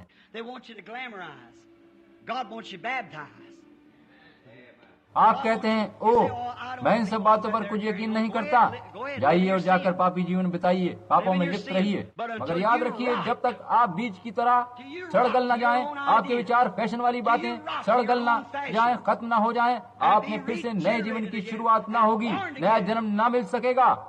और ये नया जीवन उस जीवन से पूरी तरह भिन्न होगा जो जमीन में गाड़ा गया था। अनाज का एक पीला दाना जमीन में जाता है और हरे रंग का होकर उभरता है। जब गाड़ा जाता है तो वह सख्त और कड़ा होता है, मगर जब उगकर आता है तो वो नम्र और बहती हवा के साथ इधर उधर झूलने वाला बन जाता है। ओ महिमा होवे, हालेलुया। जब हवा चलती है तो दाना और कुछ नहीं कर सकता सिवाय इसके कि हिले, अपने को ढीला और नम्र करे, और पत्तियां आनंदित होती बढ़ती और बलवान होती जाती हैं। जब तक दाना जमीन में जाकर सड़ गल कर अपना अस्तित्व समाप्त न कर ले, वो पत्ती के रूप में कभी नहीं ढल सकता। न केवल मरना जरूरी है, मगर सड़ना भी है। वो स्वयं तो वापस नहीं आता, मगर उसमें छिपा जीवन फिर से उग आता है। जैसा कि मैंने कुछ समय पहले कहा था कि कोई भी जन्म बड़ा भयंकर, गंदगी भरा और मैला होता है, मगर उसी में तो जीवन छिपा होता है। जब आप स्वयं को मैला और गंदा गिनेंगे, जब आप अपने मेथोडिस्ट, बैप्टिस्ट, पेंटिकोस्टल आदि के मतों और सिद्धांतों को गंदा मैला गिनने लगेंगे और स्वयं को परमेश्वर की वेदी पर समाप्त कर देंगे, तब नया जीवन आप में आएगा। पवित्र आत्मा आपको नए जीवन में प्रवेश कराता है और तब आप परमेश्वर को देख पाते हैं। हम उसे किसी महिमा में शानदार दिन को देखेंगे। किसी दिन इस मरणशील दृष्टि की सीमा से परे हम उसे देखेंगे। क्या आप इसका विश्वास करते हैं? किसी दिन इस मानवीय मरणशील दृष्टि से परे कोई खुशनुमा कल मेरी प्रतीक्षा कर रहा है। पिछली रात मैं यहाँ एक कोने में जब खड़ा था तो मैंने सोचा कि मैं रब्बी लासन को देख रहा हूँ। मुझे याद है जब वे यहाँ आते और उनके साथ उनकी पुरानी सी छड़ी होती जिसको वो मेरी गर्दन में फंसाकर मुझे उधर मंच तक खींच ले जाते थे, और तब हम गीत गाते थे, मेरे लिए वहाँ कोई प्रतीक्षा कर रहा है। फिर कुछ ऐसा घटित हुआ जिससे मेरे अंदर से दुनिया की सारी बातें गायब हो गईं और मैं दूसरे ही दृष्टिकोण से चीजों को देखने लगा।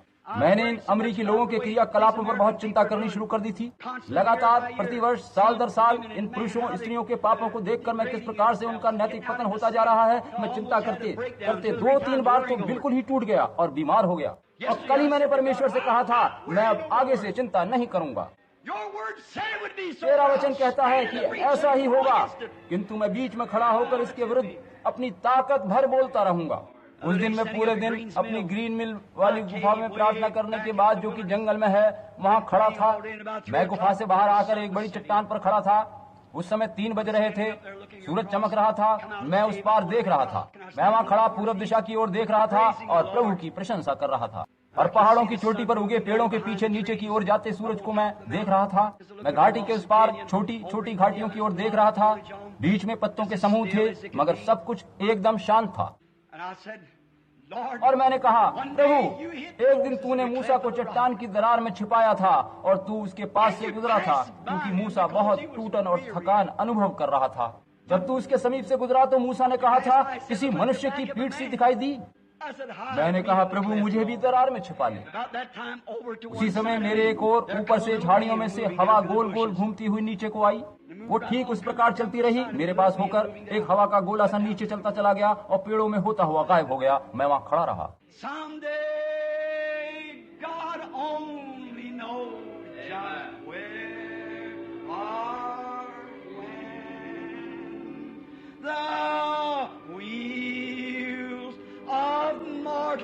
Life will all stand still.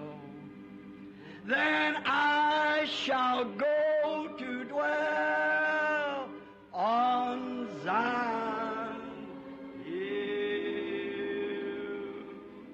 Someday, beyond the reach of mortal ken, someday,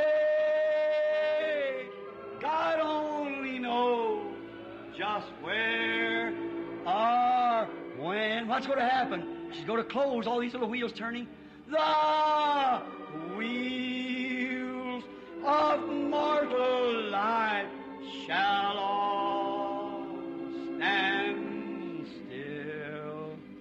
Then we shall go to dwell on Zion's hill. Swing low, sweet chariot, coming far to carry me home. Swing low, sweet chariot, coming far to carry me home. If you get there before I do, coming far to carry me home, tell Brother Bosworth and all my friends too, just coming for to carry me home. Now swing low, she'll dip down someday to pick me up.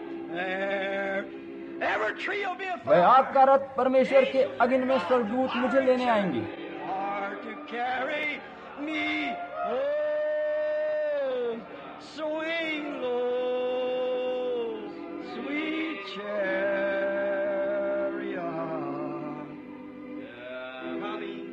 मेरे प्यारे रथ और नीचे उतर, मुझे घर ले चल। इन दिनों में किसी दिन जब मैं मृत्यु के निकट पहुंचूंगा, मैं उसे आता देखने का इंतजार करूंगा। ये सच बात है। मैंने यरदन के पार देखा और क्या देखा, मुझे घर ले जाने के लिए वह आ रहा है, जैसे एलिया रथ यरदन के उस पार देख रहा था।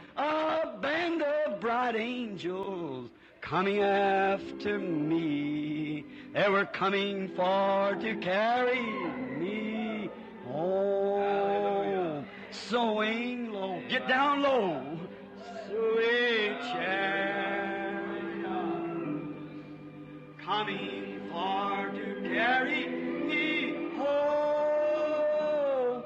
Swing low, sweet chariot, coming for to carry me home. The Lord Prabhu Yeshu Jesus, the इस blessed रथ का driver of आशीषित this कोचवान है। chariot, the pilot of वही the सिय्योन old के ship of पुराने Zion, जहाज और जीवन की नौका का नाविक है। moving down वह into इस the भवन में building. इस समय घूम रहा है, बात कर रहा है, वो यहाँ उपस्थित है। The very Holy Spirit वही that पवित्र raised आत्मा the जिसने great यीशु Peter. को कब्र में से जीवित किया यहाँ मौजूद है। क्योंकि आज उन्होंने कोई प्रार्थना कार्ड जारी नहीं किए हैं। क्या यहाँ शहर से बाहर से आया कोई व्यक्ति है जिसे मैं नहीं जानता और जो प्रार्थना करवाना चाहता है? अपने हाथ उठाइए कि मैं आपको नहीं जानता। इस बात की पुष्टि हाथ उठाकर करें कि मैं आपको नहीं जानता हूँ।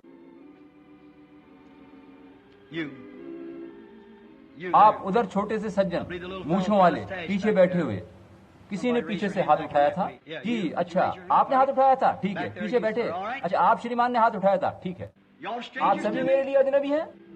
क्या आप विश्वास करते हैं कि प्रभु यीशु जो आज भी इस गल्ले का चरवाहा है, उसके वादे सच हैं? वो अपनी कलीसिया को अभिषेक करके कहता है, जो काम मैं करता हूँ तुम भी करोगे, वरन इससे भी अधिक काम करोगे, क्योंकि मैं अपने पिता के पास जाता हूँ।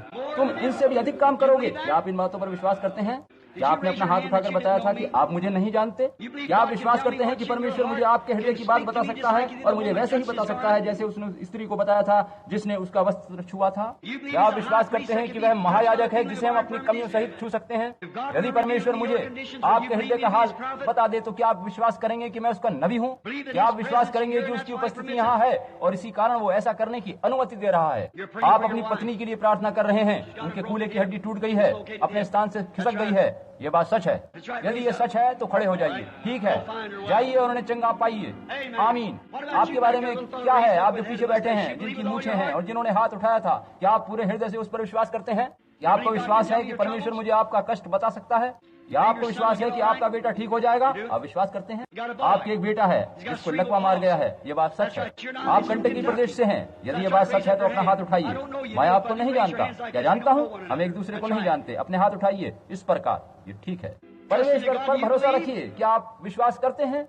जैसा आप विश्वास करते हैं, अपने बेटे को चंगा पाइए। इस बात को दिल में बसा लीजिए। इधर यहाँ किसने हाथ उठाया था कि मैं उन्हें नहीं जानता? क्या आपने? ठीक है श्रीमान। क्या आप विश्वास करते हैं कि मैं परमेश्वर का नबी हूँ? क्या आप पूरे हृदय से यकीन करते हैं? आपको इधर आने की जरूरत नहीं, बस वहीं खड़े रहिए। ठीक है श्रीमान। आपको क्या कष्ट है? आपको मधुमेह रोग है और इससे आपके पैर में कष्ट है। आप ओहियो प्रांत से हैं। आपका नाम श्रीमान मिलर है। घर जाइए और चंगाई पाइए। ठीक है, अपने पूरे हृदय से विश्वास कीजिए। ठीक है। क्या आप विश्वास करते हैं? अगर आप विश्वास कर सकें तो महिला, आप जो यहाँ बैठी हैं, क्या आपने हाथ उठाया था? लंबी सी महिला जो चश्मा पहने हैं, क्या आप दिल से विश्वास करती हैं? क्या आप विश्वास करती हैं? क्या आप विश्वास करती हैं कि मैं परमेश्वर का सेवक हूँ? आप विश्वास करती हैं? अच्छा, ठीक है। यदि परमेश्वर मुझे आपका कष्ट बता दे तो क्या आप उस पर विश्वास करेंगी? दिल का रोग है आपको। ठीक है, यदि बात सच है तो हाथ उठाइए। ठीक है। आपके बराबर वाली महिला खड़ी हो जाइए। हृदय रोग नहीं, वास्तव में आपकी आंखों में तकलीफ है, मैंने जानता हूँ। ठीक है, चंगाई पाइए यदि आप विश्वास कर सके तो। पीछे की ओर बैठे अगले व्यक्ति, उनको हृदय रोग है और चर्म रोग है। क्या आप विश्वास करते हैं कि परमेश्वर आपको चंगा कर देगा? आप विश्वास करते हैं श्रीमान? वहाँ पीछे किसी ने अपना हाथ उठाया था, श्रीमान श्यूअर्ट। ठीक है श्रीमान, ठीक। क्या विश्वास करते हैं? आपकी आंखों में कष्ट है, क्या नहीं? आप बाहर बैठी अपनी माँ के लिए प्रार्थना कर रहे हैं। यदि ये सच है तो हाथ उठाइए। हम अजनबी हैं, क्या ये सच है? आप लोग आपस में हाथ मिलाइए, एक दूसरे के हाथ मिलाइए। ठीक है, अगर आप विश्वास करें तो चंगाई ग्रहण कर सकते हैं। जीता यीशु मसीह भवन में है, वही यीशु है। इससे आपको क्या मिल रहा है? क्या आपने दुनिया को अपना सारा बल निकाल लेने दिया है? महिमा होवे मैं नया जन्म चाहता हूँ, नया जन्म पाना चाहता हूँ। नया जन्म किस तरह मिलेगा मुझे परवाह नहीं। चाहे मुझे पाखंडी धार्मिक जन भी कहा जाए तो परवाह नहीं, कुछ भी कहा जाए मुझे परवाह नहीं। मुझे परवाह नहीं कि किस वाहन पर वो आएगा, वो नया जन्म कैसे आएगा। मैं तो वास्तविक पवित्र आत्मा पाना चाहता हूँ, जैसा कि पवित्र आत्मा अभी मेरे ऊपर है। मैं इसे हमेशा अपने अंदर चाहता हूँ। मैं दुनिया की सारी चीजों के बदले में बस इसे ही पाना चाहता हूँ। आमीन। क्या आप विश्वास करते हैं? क्या आप विश्वास करते हैं कि वो यहाँ है? तब एक दूसरे पर अपने हाथ रखिए।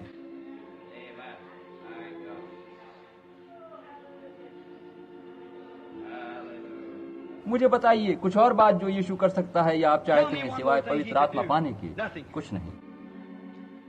अब भरोसा रखिए, विश्वास कीजिए, सब कुछ ठीक हो गया है। प्रभु परमेश्वर स्वर्ग और पृथ्वी के रचयिता, अनंत जीवन के निर्माता, सभी उत्तम वरदानों का देने वाला, आपके पवित्र आत्मा ने इस प्रकार से हमें अभिषेक किया है मानो प्रभु ये भवन प्राणवान होकर सांस ले रहा हो और आगे पीछे हिल रहा हो। प्रभु लोग इसे समझ क्यों नहीं पाते?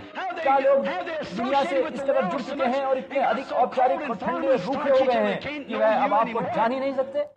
प्रभु परमेश्वर होने दीजिए कि आपकी ये सामर्थ्य यहाँ उपस्थित प्रत्येक जन को, प्रत्येक बीमार व्यक्ति को छुए, उन्हें चंगाई दे, प्रत्येक पापी जन बचाया जाए और परमेश्वर को महिमा मिले।